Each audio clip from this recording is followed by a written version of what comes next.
All right, we're standing here with Kent and Monica Wells. These guys are out of Washington, and they have an unbelievable operation. They've been doing this for how many years? 17. 17 years. And how long have you guys been married?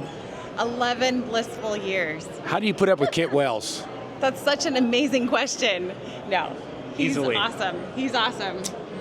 I paid her to say that. So, where did you guys meet? We were a blind date introduction from a colleague in a leadership program.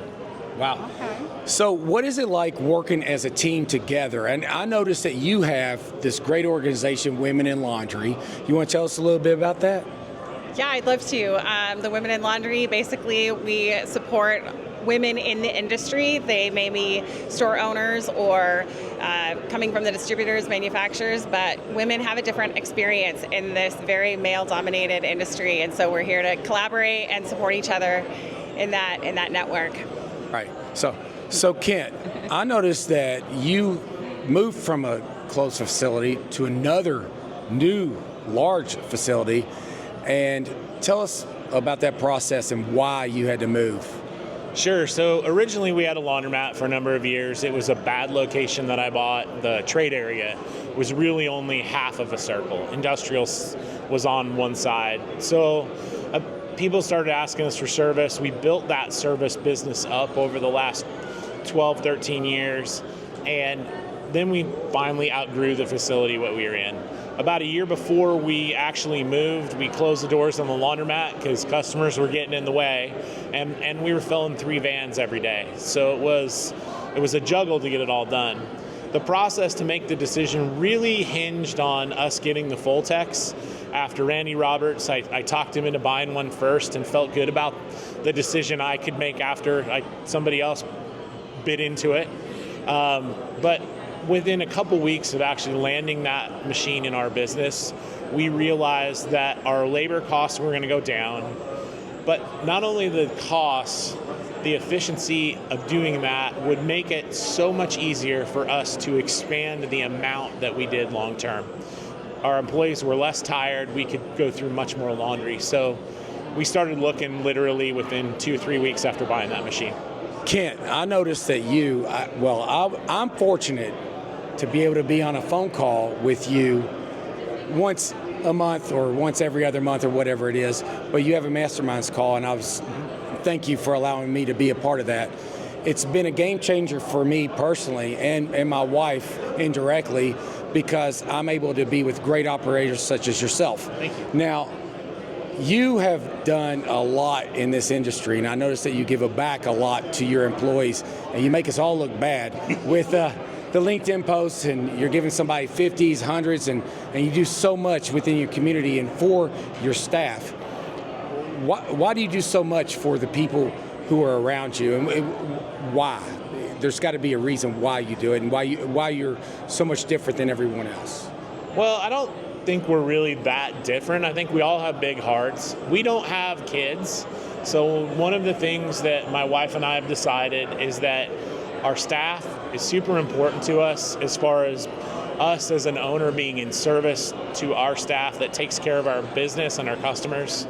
And then the second is our volunteer stuff. So I'm on the board of a youth center in town. I'm the treasurer right now. But I try to use that time and opportunity to find a way to use my business knowledge to kind of help and move them through. I don't mean to make anybody look bad, but I know. I totally do. I think it's, for us, it's a lot of those ideas came from my wife. She is one of my strategic advisors, strategic partners, and she worked in a very large high-end retirement community for 16 years in healthcare, and they very much valued, and still do to this day, their employees and how they give back to them. So that's really worn off on us and how we do it. Who do you look up to, if there's anybody in this industry? Is there anybody that you look up to and say, hey, it's hard for me to believe because of how far you are ahead of most people in this industry, but who do you look up to? So all the guys on and ladies, when they come on our mastermind call, I look up to, because every single one of you has a different set of experiences in this world than I do. You've built a huge business coming up from carpet cleaning to janitorial, like, you know how to manage employees, how to incentivize them. Randy's had 30 years of sales experience.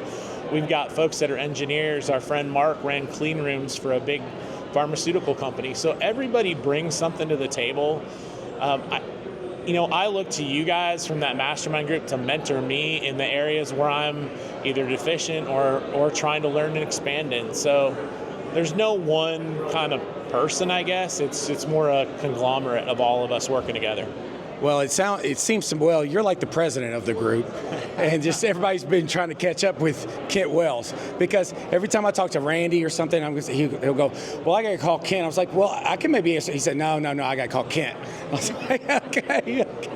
It's so true, though. So it's good, and so it's an honor. So, Monica, you being in a partnership with your husband, how difficult is that as far as, it looks like you guys have a great team, but are there any, do you have your lane, he's got his lane, or do you guys just do everything together? Because Kelly and I'm out of her way, and then she's in my way, telling me I'm not doing it good enough or whatever.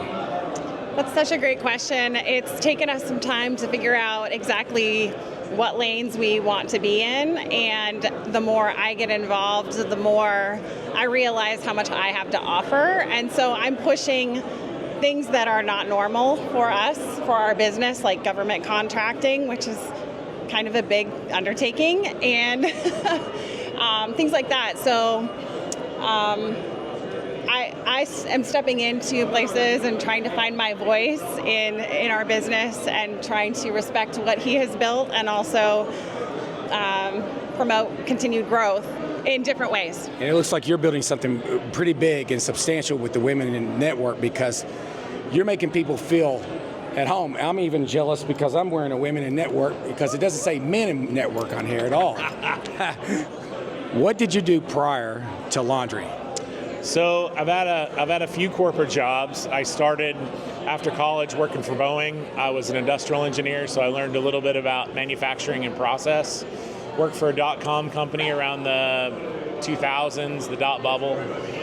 Then a consulting gig, which was my last real job in 2003. Went to remodeling and flipping houses, and then I bought a laundromat, knowing that I'd just go to the bank with a wheelbarrow full of quarters and it'd be a zero-sum, no-work business. So Totally passive, right? Totally passive. Oh, passive. How about you, Monica? I worked in a high-end retirement community for 16 years, hospitality basically, and now I'm a financial coach. So I help people build budgets they can stick to, plan for their future, and I've also started business coaching on the side. Wow, now I see why you guys are such a great team. But yin and yang. I will tell you, the great partnership really started when she read Dave Ramsey's Total Money Makeover, because we were in a big hole. And it took us 4 or 5 years to dig ourselves out of it, hundreds of thousands of dollars in debt, which really got us to this point where we could move the business to the next level because we had control of our finances. And so I may not always give her the most credit for that, but I will say, like, in public right now, she's the reason we're at where we're at now. At least you're not reading Dr. Laura books, or we would all have problems. Touchy. What's the most daring thing you've ever done, Kent? Ooh, what do you mean by daring? Well, you can just in general, your personal life. Oh, personal life. So in college, I was a volunteer fireman, worked on an ambulance, and wildland firefighter. Wow. How about you, Monica? Anything daring? Marrying him. That's pretty damn daring. Amen. What's your favorite Coke? Or what's your favorite soft drink? Favorite soft drink? I'm trying to drink less, but Coke. 0 soft drinks. Water. Coffee. What's your favorite vehicle of all time? Ooh, vehicle of all time. Well, if you were asking the 18-year-old me, it's the Lamborghini, I'm going to butcher this, Countach that was on in the poster. Yeah, no red one, until I had got a chance to sit in it, and they do not make it for 6'3" dudes. You like motorcycles? Love them. What do you have? R1200 GS BMW, on-road, off-road. Smoke cigars? On occasion. What's your favorite cigar? Cohiba. expensive taste. I see why you got Dave Ramsey. Yes, yes. What's your favorite rock band of all time? Oh, just off the top of my head, Van Halen. What's yours, Monica? I'm just gonna go with music artist, Madonna. There you go. Yeah. So, you like the 80s? Love the 80s. Okay. Love the Okay. 80s. So, if you could look at yourself 5 years from now, or let's say 10 years from now, where are you going to be? We'll have a bigger laundry business, probably employing 25 or 30 people, and have a good manager in place where we're taking the time off that we want to do. I'll be, 50 pounds thinner. That's where I'll be. Monica, where are you going to be in 10 years from now? I just want to serve more people, whatever that looks like, either in our laundry business or financial coaching, business coaching. I think people have an opportunity to be wonderful, and sometimes they just need a little support to do that. Absolutely. Now, if you were to give any advice to anybody trying to get into this business, what would it be? First of all, jump feet first. Like, if you have the impetus to get in this business, get in it. And there's 100 origin stories of how people got here. Whether it's me with $20,000 down on a bad laundromat location, or somebody that's well capitalized to build new stores. It doesn't really matter. I think there's room for everyone, but you got to be willing to learn, and you got to be willing to talk to people. Anything from you, Monica? I would echo that. I met with someone a couple days ago, and they're like, I'm just waiting for my website to get started. I'm like, No. You don't have to wait for a website. Go talk to 5 people today. Absolutely. So let's do it. Let's go. Kelly, do you have anything to add to ask them? Because I kind of hogged the entire interview, but Well, you always hog everything. but this is Kent and Monica Wells. I hope you learned a little bit about who they are and what they've done. Is there anything else you want to add before we go? No, thank you, Joe Dan, for being willing to put YouTube videos together. Oh. I'm a watcher. I don't really enjoy the putting together, so it's great to have content creators. Well, we see him all over LinkedIn, and we'll see. I mean, just keep on doing the great work that you do, because we're all looking up to you. And thank you for being our friend and helping so many people in the industry. The pleasure's all ours. Trust me. Thank you so much. Thank you. And Kent Wells, Monica Wells, one of the greatest teams in the laundromat industry. And if you guys have an honor to meet them, please, they're so welcoming. So don't be intimidated. Come say hi. Like and subscribe.